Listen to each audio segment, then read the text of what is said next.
असतो मा सद्गमय तमसो मा ज्योतिर्गमय मृत्योर्मा अमृतं गमय। ओम शांति शांति शांति। भारत की ऋषि संस्कृति में ऋग्वेद से चला आया योग का विज्ञान, जिससे हमारे पूर्वज ऋषि मुनियों ने दिया हमारी समस्त समस्याओं का प्रकृति से हमें समाधान।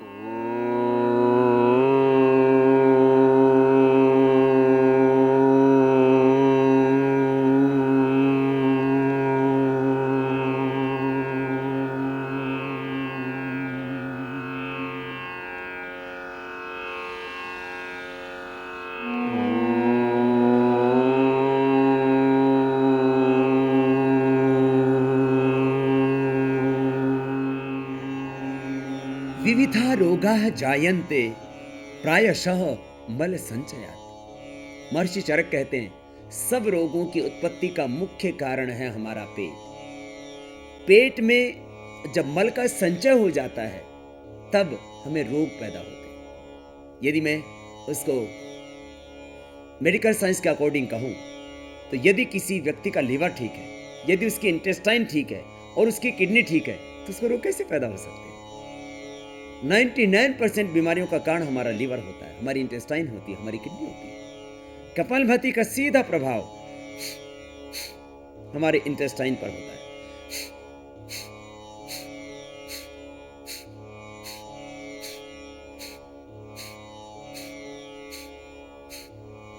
कपालभाति प्राणायाम का सीधा प्रभाव हमारे लीवर पर होता है, हमारे डाइजेस्टिव सिस्टम पर होता है।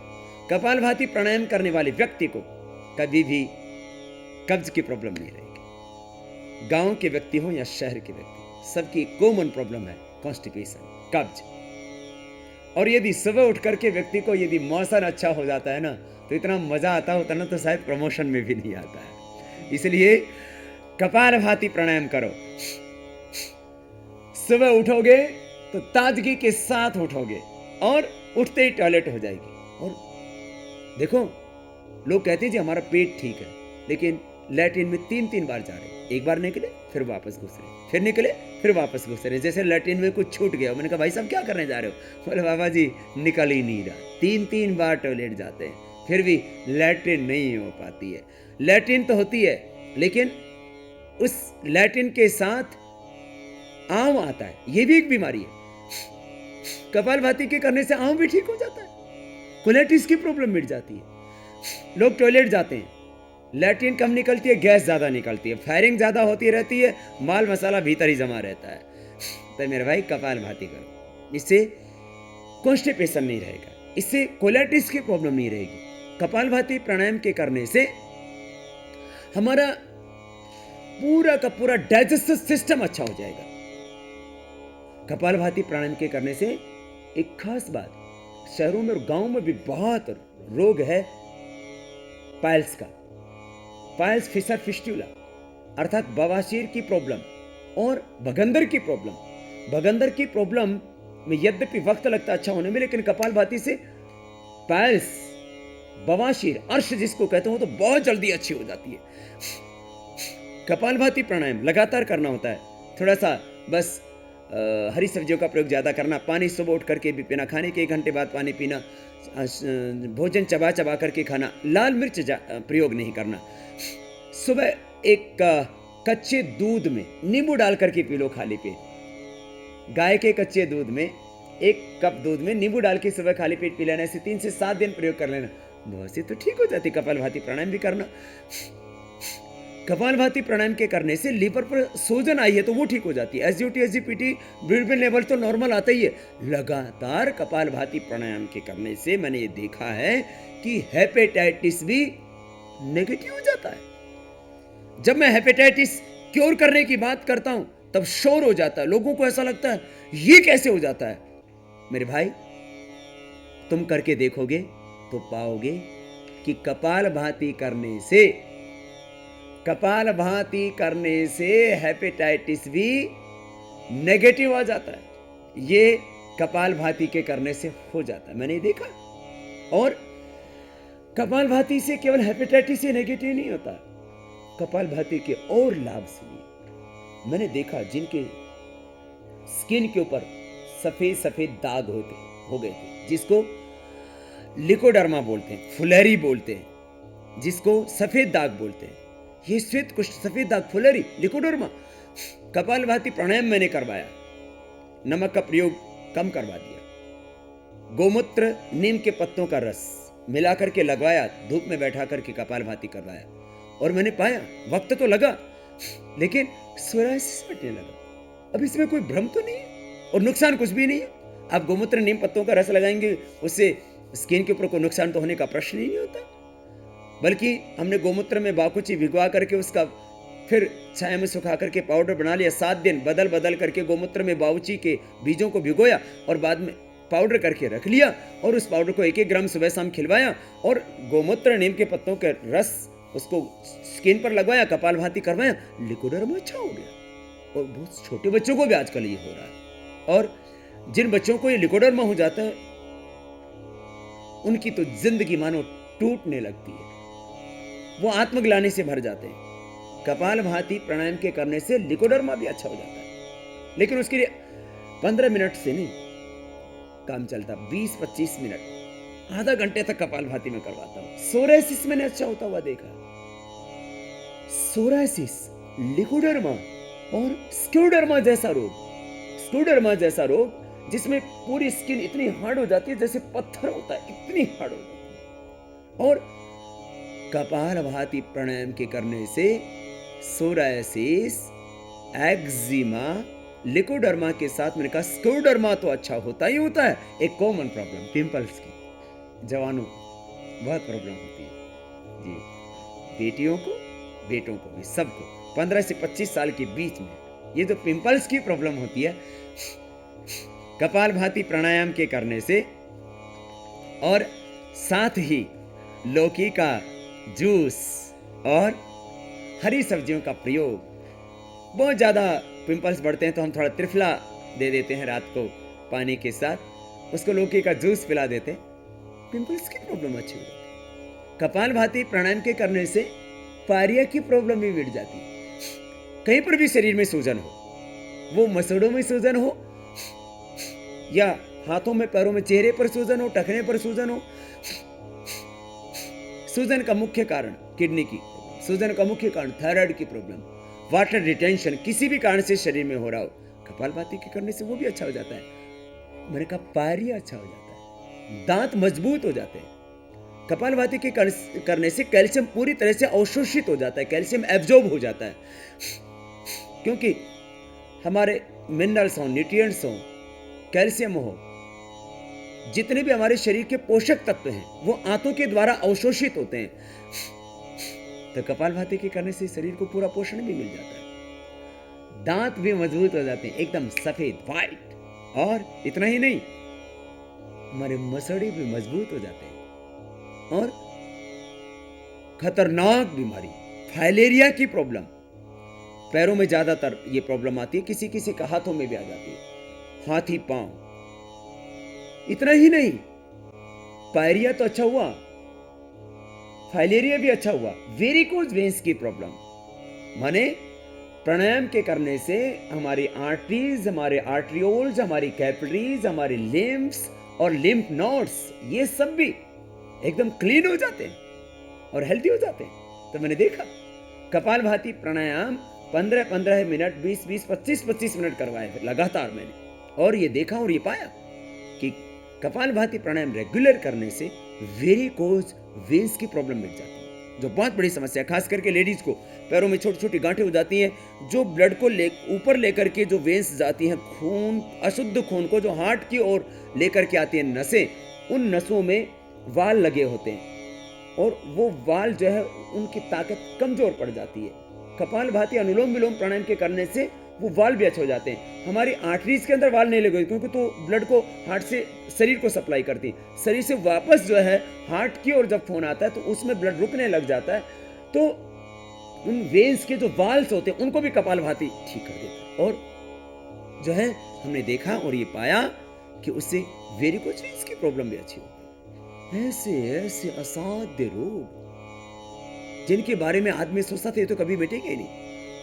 आम आदमी को आज भारत में करीब 50% लोगों को स्केलेटल सिस्टम की प्रॉब्लम है।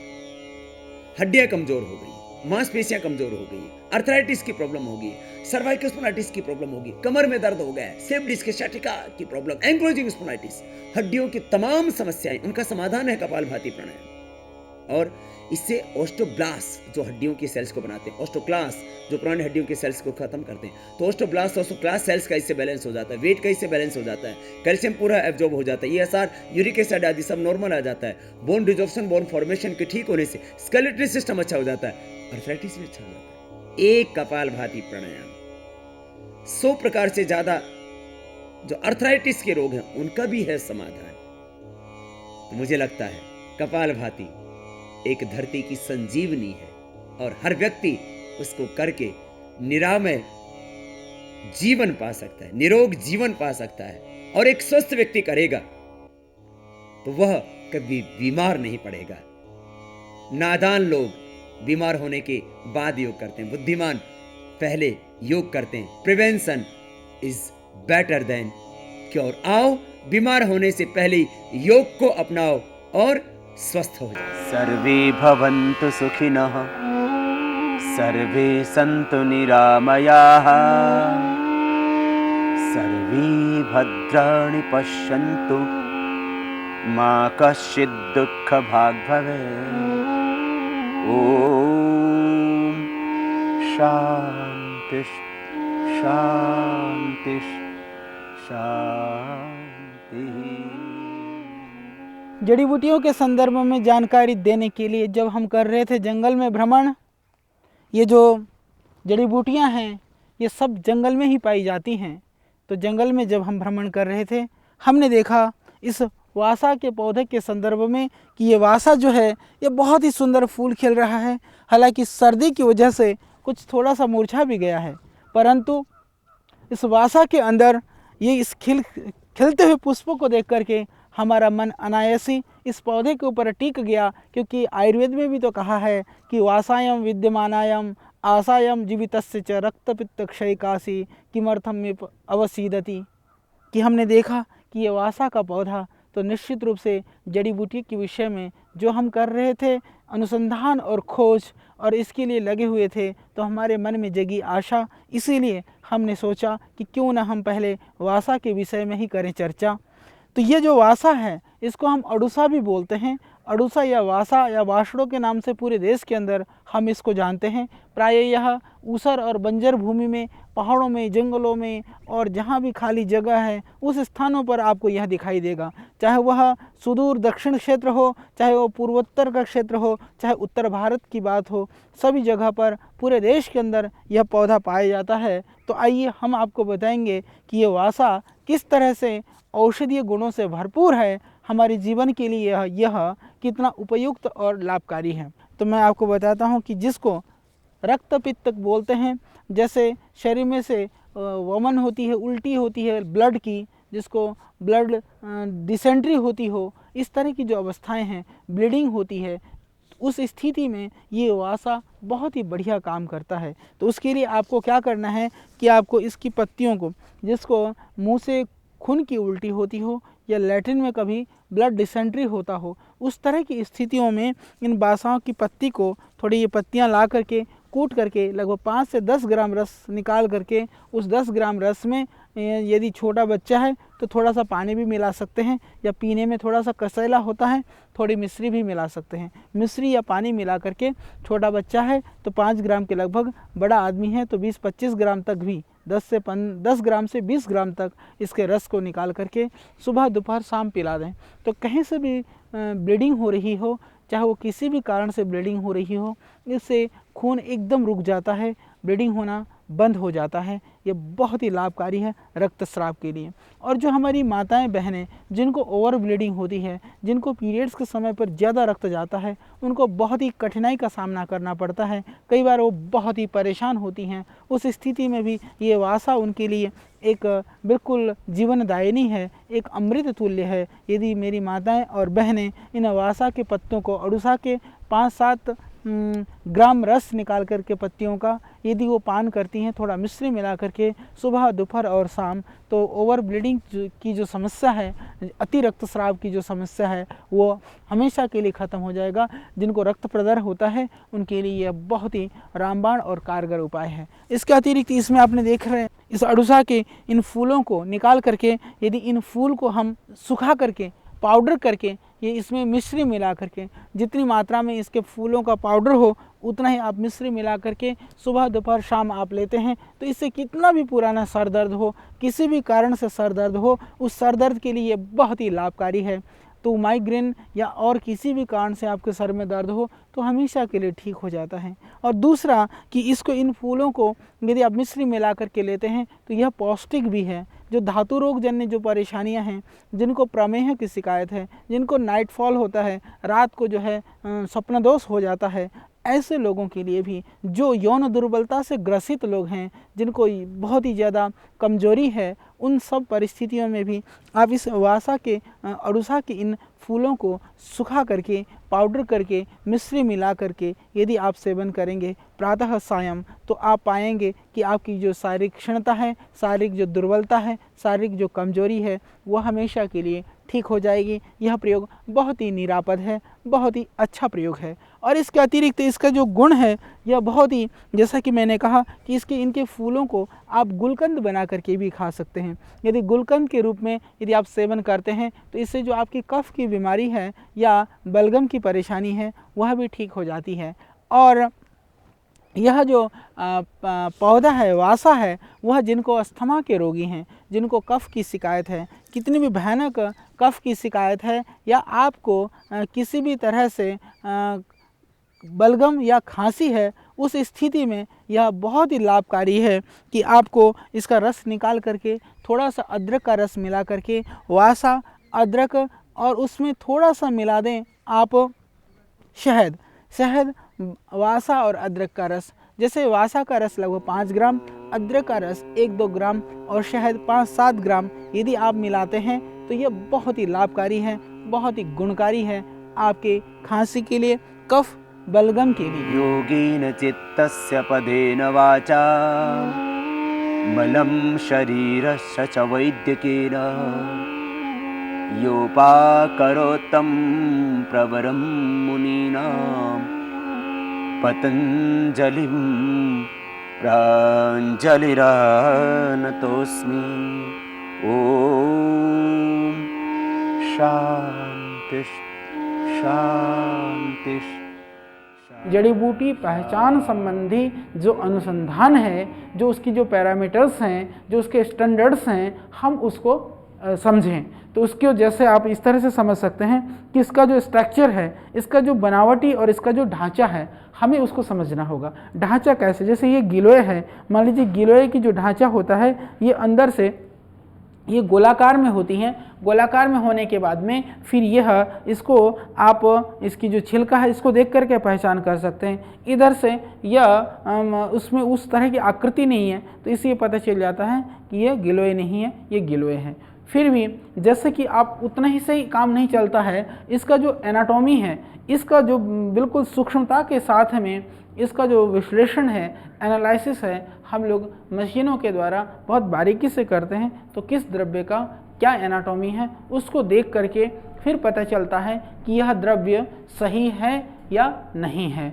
सिर्फ देखने से, आँखों से देखने से और उसको पहचानने से ही नहीं होगा, उसको हमें और बारीकी के साथ में जो जड़ी बूटियाँ आती हैं हर स्तर पर उसको परीक्षण करना चाहिए उसके बाद में, क्योंकि तभी हम इसके औषधियाँ, हम चाहे बात करें जड़ी बूटियों की एकल औषधि द्रव्य प्रयोग की, चाहे हम बात करें बनी हुई औषधि प्रयोग करने के संदर्भ में, तो दोनों ही औषधियाँ जब सही पहचान होगी तब हम उसको प्रयोग कर सकेंगे, तभी परिणाम मिलेगा। और औषधि सही भी है परंतु यदि वो औषधि के अंदर वह गुणवत्ता है या नहीं, इसके लिए हमें इसके जो केमिकल एनालिसिस है, इसके अंदर दूसरे कोई तत्व तो नहीं मिला हुआ है, तो दूसरे वो उसके अंदर जैसे आजकल बहुत हैवी मेटल्स या किसी तरह के दूसरे जो विजातीय तत्व हैं वो आते हैं, उसके लिए भी हमें बहुत वृहद स्तर पर लैब की हमने स्थापना की हुई है। उस लैब से आप देख रहे हैं कि ये मशीनें जो है इतनी बड़ी बड़ी मशीनों के द्वारा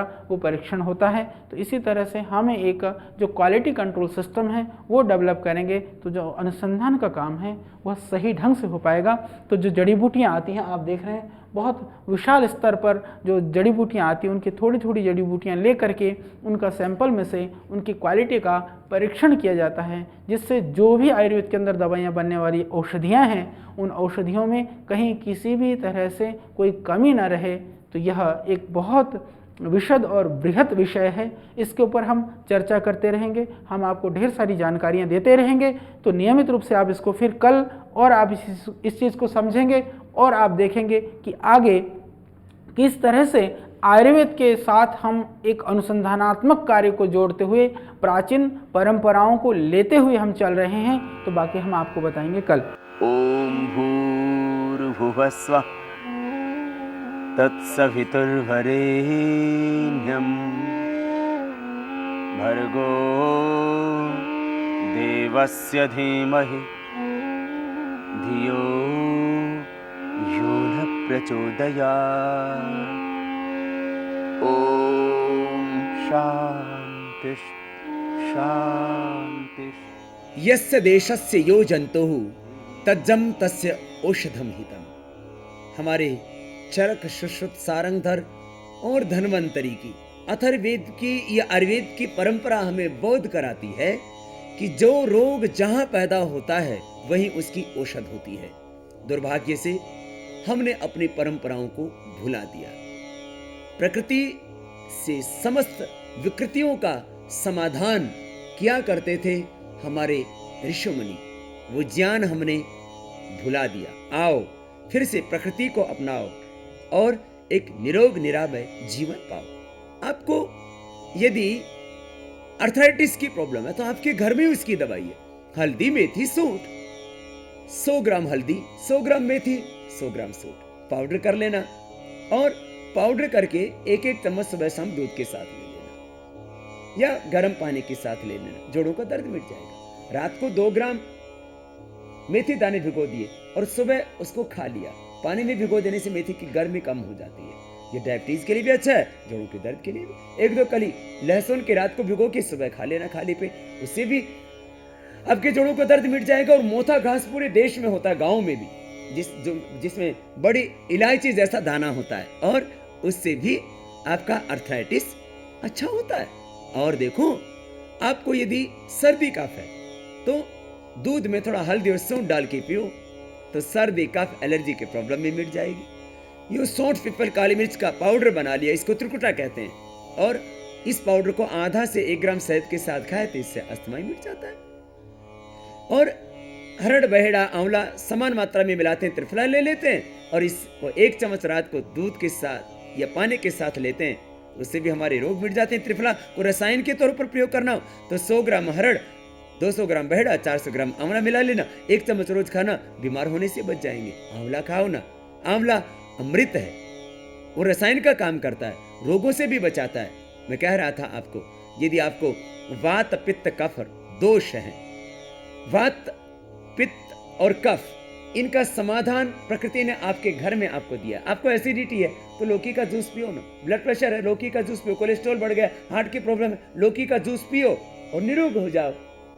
प्रकृति ने जो आपको दिया है समाधान, उस प्रकृति को अपनाओ। ये प्रकृति हमारी माँ है और भारत के ऋषि मुनियों ने जो हमें प्रकृति का दिया था ज्ञान, उसमें था हमारी समस्त विकृतियों का, सब रोगों का समाधान।